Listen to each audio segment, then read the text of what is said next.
मुझे पढ़ेबी सप्तम श्रेणी विज्ञान केतोड़िए अमूल्य प्राकृतिक संपदर विषय तेणु से जाऊँगी अमूल्य संपदटा है गोटे जल है जलटा को आम केमती पाचे केमती व्यवहार करुचे है आम कौन असुविधा हम से अनुसार मुझे तुमको कहते जाऊँ मटी तले जमी जल रही भूतल जल विषय तुमको देखा जाऊँगी यहाँ भूपृष्ठ भूतल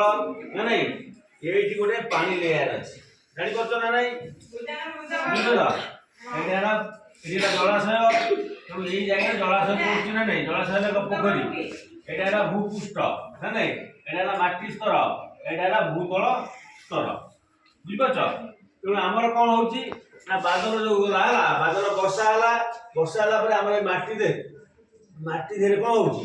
माटी धीरे सर सर रंध्र अच्छी ना नहीं रंध्र द्वारा आस्ते आस्ते जाए जगह पानी सब ये लेयरटा घेरे विस्फोट होगा आम कौन कले ना ये नलकूप खोलिले खोली सारापर ये नगेले ये नल पानी पाइपे तेणु यही अनुसार आस्ते आस्ते कौन ना ए कमी कमी जाऊँ जो भूतल जलटा आस्ते आस्ते कमी जाऊँ कहीं आमर लोक संख्या बढ़ी जाती जंगल कटा होमर जल को आम अपचय कर तेणु आउ कई दिन गले आम लौट कि तार तो कौन बहुत तलू पलैबा आम पानी पाइबा कष्ट बहुत करवा तेणु आम मैंने पानी की जल को केवे अपचय करवा ना जान तेणु भूतल विषय